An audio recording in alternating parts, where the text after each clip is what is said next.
Hello students, welcome to your biology class.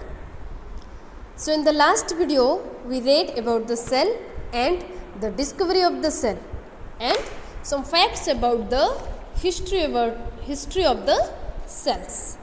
Okay, in this video we are going to read about the microscopy and biology and cell diversity. So let's start. Recent studies state that almost there are 126 billions of organisms are present in our earth. Okay, remember 126 billions of different organisms present in our earth. Okay. So all that organisms are divided on the basis of their size or structure. Okay. So first thing, they are categorized in one category where they can visible only through microscope. Another category is they will visible to the human eye. Like this way they are categorized into two different category. Okay.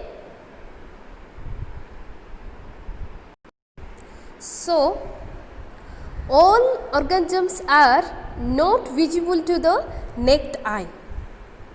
Okay. So, we can see them only through the microscope. Okay. So, what is microscopy? Microscopy is the technique used to study organisms through the microscope. That is your microscopy. Okay. So those organisms are very small, even smaller than this small dot also. Okay, they can be seen through the microscope. Okay, to know about them in detail. Okay, we use the microscope. Okay, the cells and these organelles can only be seen with the aid of a microscope. So with the help of microscope only we can see their structure or shape or their compositions. Okay, and some organisms are small that they can be seen only by the magnification of 2000x or even more, means 2000 multiple times smaller. Okay, they need this much times magnification. Okay, means this many times you have to zoom that one. After that only they can be visible, even if in the microscope also. Okay, so some are good microorganisms and some are disease causing microorganisms which cause diseases. Okay, so therefore without the microscope many diseases would have never found a cure. So, as they are not found in the microscope, that's why many diseases are there which are not curable. Okay, in microscopy, magnification and resolution both are important if you want to see the clear picture of something very tiny. Okay, so if something is very tiny, so both are important, your magnification and resolution. These two terms are very important if you want to know more about them. Okay, so what is magnification? Magnification means it is a measure of how much larger a microscope causes an object to appear. That means in simply we can say magnification means how much you can zoom that organisms and you can see it clearly. Okay.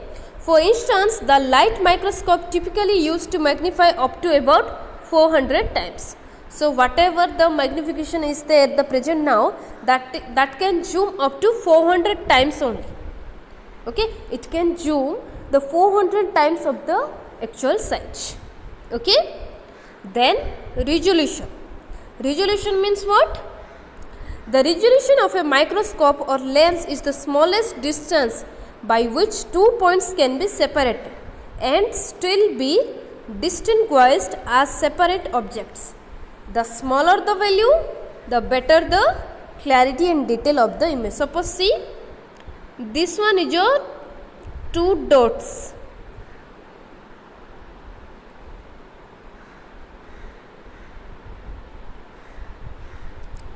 Okay, this one is your 2 dots.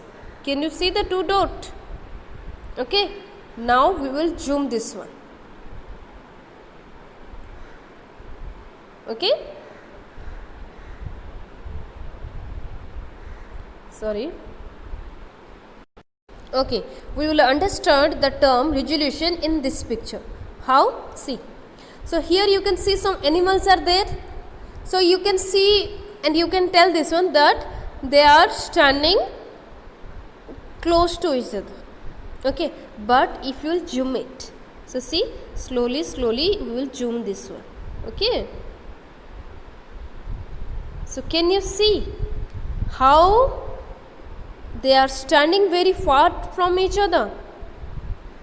How many times we will zoom, you can find the distance and you can find the accurate region that how they are placed very far from to each other. So this is your resolution. Okay, so resolution means it is the smallest distance by which 2 points can be separated, okay, and can be distinguished as separate objects. Suppose see, this here your how many 5 organisms are there, means 5 animals are there. So resolution means to see here your elephant and lion looks at same place, but if you zoom it, you can see they are far from to each other. And how much if you will zoom, they can see one elephant separately. Yes or no? This is called your resolution. Resolution is nothing but simply it is to distinguish the object separately. Okay, the smaller the value, the better the clarity and detail of the image. Okay, if you will smaller the value, then you will get the better clarity and the better detail of the image. Okay, so the units of measurement used to study the microscopic organisms are given in table 3.1. So these are the some units which is used to study about the microscopic organisms. First one is your millimeter, that is 10 to the power minus 3. Okay, then micrometer means 10 to the power minus 6 meter, nanometer means 10 to the power minus 9 meter, picometer means 10 to the power minus 12 meter, and angstrom means 10 to the power minus 10. Minus 10 means 10 times you have to zoomer that one, you have to zoom that one. Okay, so these are the some units. Then we will read about your cell diversity. Okay, what is cell diversity?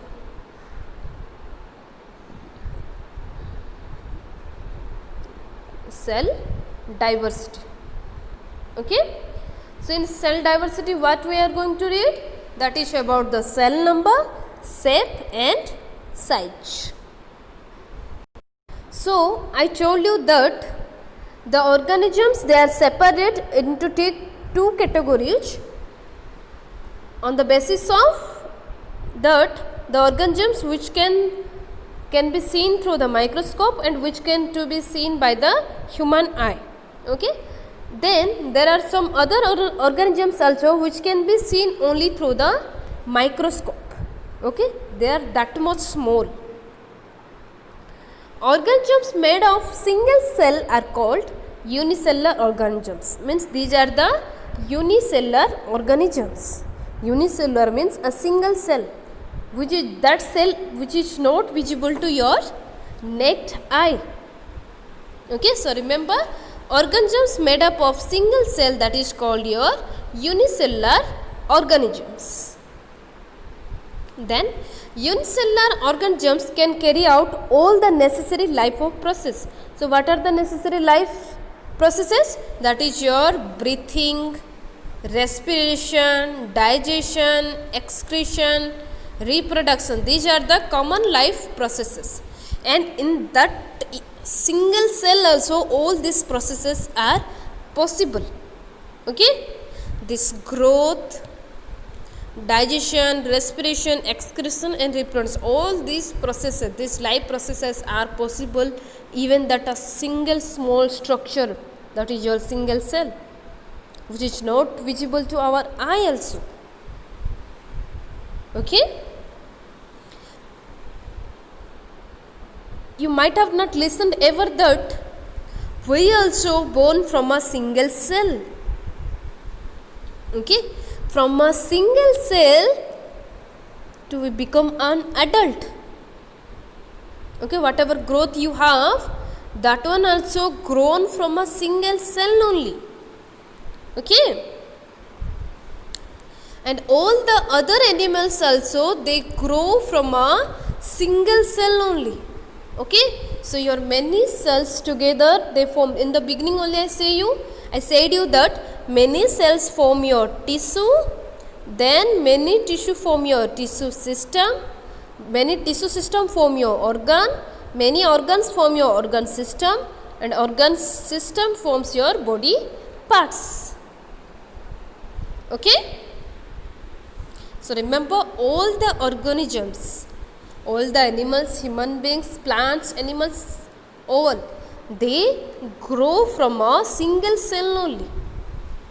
Okay, then, but how did we get from a single cell to what we are now? After many cell division. So what happened?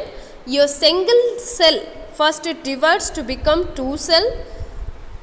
Okay, then your two cells divide many cells, like see how this is your single cell. Okay, it divides into two cell. Okay, then your this cell divided into two cell, then this one into two, then this one into two, and this one into two. This is called your cell division. Okay, like this way your cell divides and it grows from a small to large structure. Okay, like this way it divides. Okay, so you can see here, this is the first structure, that is one cell, then your cell division starts. Okay, here many cells, then okay, like this way you see, this is your small baby. After that you become a child. Okay, then your adult came, after adult your old. Okay, like this way we grow from a single cell. So organisms made of many cells are called multicellular organisms. Okay, so we understood that if one cell it is there, then that is your what? Unicellular.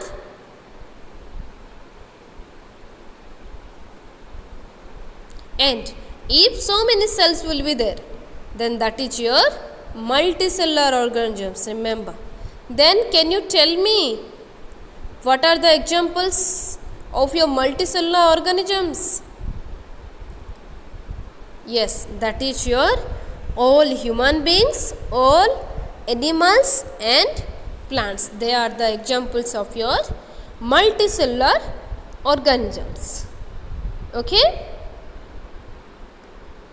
Then, so organisms made up of many cells, you can see there are so many cells in our different parts of our body. Okay, and they are in different shape also. Okay, so these are the examples of your multicellular example, that is your plants, human beings and animals. Okay, then so how many cells exactly do multicellular organisms have? So we cannot accurately say that how many cells are present in our body, because our cells are continuously, it destroys and it constructs also. Okay. Do all multicellular organisms have the same number of cells? No. According to their size, they have the number of cells. See, in a rat there will be a less number of cells as compared to the cell present in the elephant. Okay, so remember, according to their size, their body size, they have the cell numbers. See, in elephant there are maximum number of cells are present, you can see, but in the rat here less number of cells are present. Okay. Then shapes of the cell within multicellular organisms also varies. That means in our body also there are different shapes of cells are there. What are the shapes? See, your red blood cells size shape is like this way. This is your muscle cell. Okay. Then this one is your Lipur-Gout cell, this one is your Chlamydomonas, this is your unicellular. Okay, amoeba also unicellular, paramecium also. Okay, then your nerve cell, this one. Okay, like this way different shapes of cells are there. Okay, remember the largest cell is your egg cell. Okay, largest cell is your egg cell, that is the egg of your ostrich. Okay, and the cell size of your blood platelet is 0.0022 to 0.003 micrometer.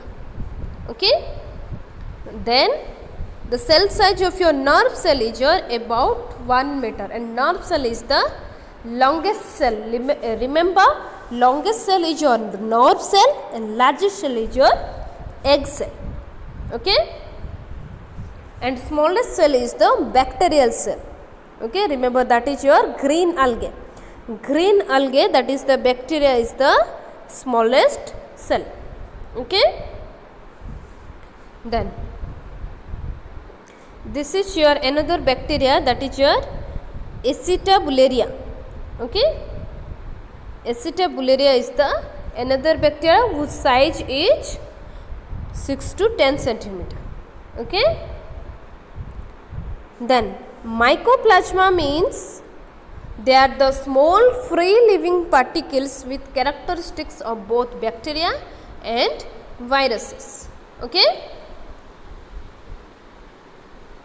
so we read about the shape of the cell and cell size also we read, and cell number also read. Okay, so this much for today's class. Okay, in the next video we will read about the types of cell. Okay, thank you.